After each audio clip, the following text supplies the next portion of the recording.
Friend.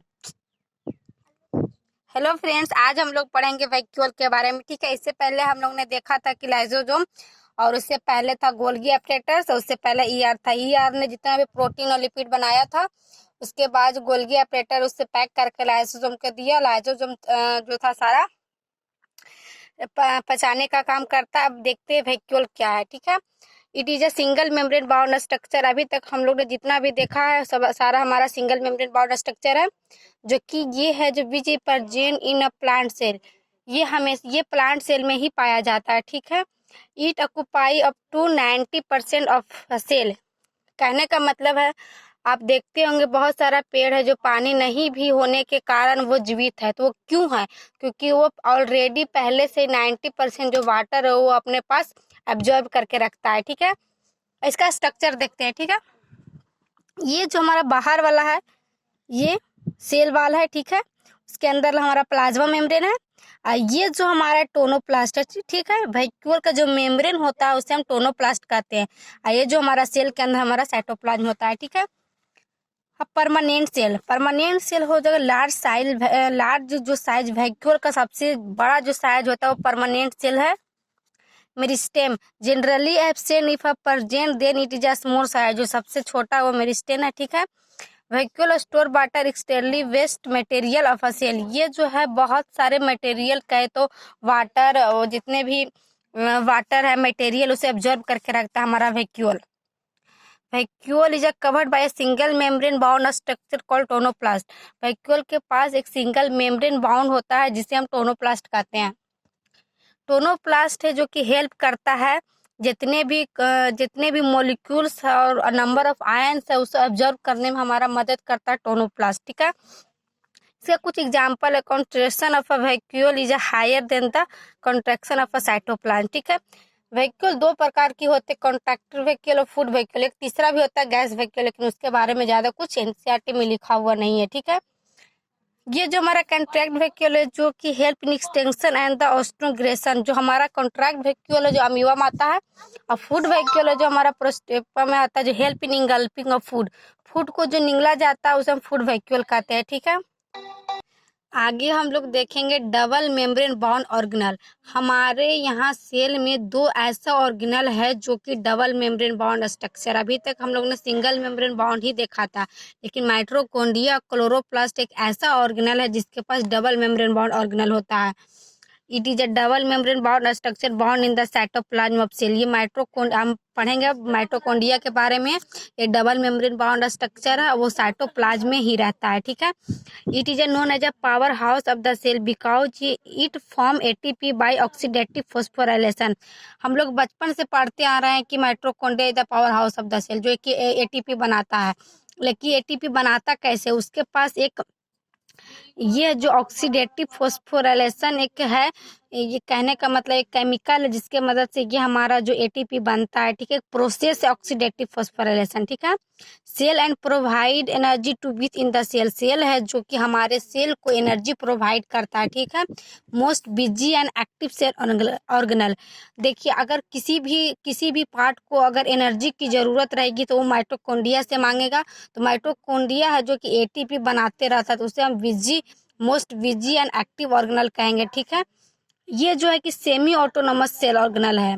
Mitochondria का एक और नाम हम सेमी ऑटोनोमस सेल ऑर्गेनल के नाम से जानते हैं। ठीक है, ये जो है कि यूकैरियोटिक्स में पाया जाता है, केवल ये प्रोकैरियोटिक्स में नहीं पाया जाता। तो प्रोकैरियोटिक्स में माइटोकॉन्ड्रिया के जगह मीजोजोम होता है। ठीक है, mitochondria cannot be easily in microscope easily.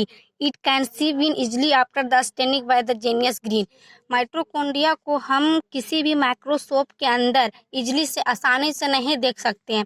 इसके लिए केमिकल होता है जेनस ग्रीन्स। ठीक है, ये मतलब है कि माइटोकॉन्ड्रिया को जब देखा उसे एक पार्ट उठा कर उसको स्टेनिंग किया गया, मतलब परत दिया गया पतला वाला। ठीक है, उस पर केमिकल डाला गया, जेनस ग्रीन एक केमिकल, उससे पता चला कि माइटोकॉन्ड्रिया कुछ इस प्रकार का होता है। ठीक है, ये जो स्ट्रक्चर है प्रोकैरियोटिक्स में जो मीजोजोम है, मीजोजोम देखिए, ये मीजोजोम अंदर क्यों क्यों धंसा हुआ है? क्योंकि इसको सरफेस एरिया बढ़ाना होता है। ठीक है, ये हमारा आउटर मेम्ब्रेन है, ये हमारा इनर अब देखते हैं हमारा माइटोकॉन्ड्रिया का स्ट्रक्चर कुछ इस प्रकार होता है। हम लोग जो स्ट्रक्चर बनाते हैं ना, वो ऐसा बनाते हैं जिससे कि आप लोग को अच्छे से समझ में आए। ये ऐसा प्रॉपर ऐसा होता नहीं है, लेकिन हम लोग समझने के लिए इसको ऐसा ड्रॉ करते हैं, ठीक है। ये जो हमारा बाहर का जो स्ट्रक्चर हमारा इनर हो गया, ये आउटर हो गया, और अंदर ला इनर मेम्ब्रेन हो गया, ठीक है। इसके जो बाहर से ये जो निकला हुआ ये हमारा पोरिन्स है। ये अंदर की ओर धंसा हुआ हमारा क्रिस्टे है। इसके पास double standard circular naked DNA होता है। इनर और आउटर के बीच में जो होगा हमारा पेरी माइटोकॉन्ड्रियल स्पेस होगा। इसमें जो राइबोसोम पाया जाएगा वो 70S पाएगा। अभी तक हम लोग ने जितना भी देखा तो सारा 80S राइबोसोम पाया जाता है, लेकिन माइटोकॉन्ड्रिया क्लोरोप्लास्ट एक ऐसा ऑर्गेनेल है जिसके पास 70S पाया जाता है, ठीक है। इसमें जो ऑक्सोसोम है ये F0 और F1 पार्टिकल्स है। ये जो हमारा दिख रहा है ये हमारा F0 और F1 पार्टिकल है, ठीक है। अब आगे देखते हैं। अब एक एक करके देखेंगे कि आउटर मेम्ब्रेन में क्या है, इनर मेम्ब्रेन में क्या है, ठीक है। तो आउटर मेम्ब्रेन में पोरिन प्रेजेंट था, ठीक है। अभी आप लोग को मैं बताई थी कि ये जो पोरिन है ये आउटर मेम्ब्रेन में है, ठीक है। तो इसमें आउटर मेम्ब्रेन में ये पोरिन है तो परमेबल है, ठीक है। इनर मेम्ब्रेन में पोरिन एब्सेंट था, ठीक है। तो उसके पास वो less permeable as to compare to outer membrane के कंपेयर में हमारा जो इनर मेम्ब्रेन है वो परमेबल नहीं होता है, ठीक है। In folding of inner membrane called cristae. अभी आप लोगों ने ड्राइंग में देखा था क्रिस्टे वो क्यों था अंदर की ओर, उसको सरफेस एरिया बड़ा चाहिए। क्या करता है क्रिस्टे इंक्रीज सरफेस एरिया और सरफेस एरिया को बढ़ाता है। इसमें एक oxysome is present in inner membrane which help in synthesis of ATP. हमारा जो उसमें ऑक्सीजोम था वो हमारा इनर मेम्ब्रेन में प्रेजेंट था और उसके मदद से हमारा एटीपी जो था बन रहा था, ठीक है। अब है पेरी माइटोकॉन्ड्रिया स्पेस। क्या था? Space between outer and inner membrane. Inner और आउटर मेम्ब्रेन के जो बीच में रहता है उसे हम पेरी माइटोकॉन्ड्रिया स्पेस कहते हैं, जिसको हम चैम्बर के नाम से जानते हैं, ठीक है। It also known as a matrix, उसको मैट्रिक्स के नाम से भी जानते हैं। मैट्रिक्स क्या क्या कंटेन करता है? ये वाटर कंटेन करेगा, ribosome 70S, DNA single one होगा और वो भी double standard circular naked DNA होगा, जीसी रिच होगा। जीसी रिच अभी हम लोग के सिलेबस में नहीं है, इसके बारे में आप 12 में पढ़िएगा जीसी रिच होता क्या है। और इसमें कुछ इंजाइम पाया जाता है, ठीक है। अब एक क्वेश्चन भी आता है कि सबसे ज़्यादा एंजाइम किसमें पाया जाता है? हमारा माइटोकॉन्ड्रिया में सबसे ज़्यादा एंजाइम पाया जाता है। Maximum enzyme for Krebs cycle which is present to the inner membrane और सुसाइनल डिहाइड्रोजन केसेस, ठीक है। ये तो हमारा कुछ माइटोकॉन्ड्रिया के बारे में हो गया, ठीक है। अब इनर चैम्बर में देखेंगे डीएनए से क्या बना, आरएनए। अब आरएनए से क्या बना, हमारा प्रोटीन बन गया, ठीक है। Mitochondria is known as a semi-autonomous cell organelle because it protein making machinery but does not synthesize all requirement of protein। Mitochondria को तो सेमी ऑटोनोमस सेल ऑर्गेनल कहते हैं क्योंकि क्या है, प्रोटीन बनाता है, जिसे प्रोटीन मेकिंग मशीनरी के नाम से जानते हैं। इसका फंक्शन है कुछ, क्या बनाता है? पहला फॉर्मेशन ऑफ एटीपी, ठीक है। Site of aerobic respiration, cytoplasmic इनफिल्ट्रेंस। ये याद है करना है आपको कि माइटोकॉन्ड्रिया का फंक्शन क्या क्या होता है। बायोजेनियस माइटोकॉन्ड्रिया, बायो मीन्स लाइफ, ये जेनियस मतलब फॉर्मेशन, जो लाइफ फॉर्मेशन करता मतलब लाइफ बनता कैसे है। तो न्यू माइटोकॉन्ड्रिया कैसे बनता है? तो अराइज बाय बाइनरी फ्यूजन, ठीक है, एमिटाइसिस ऑफ प्री एग्जिस्टिंग माइटोकॉन्ड्रिया।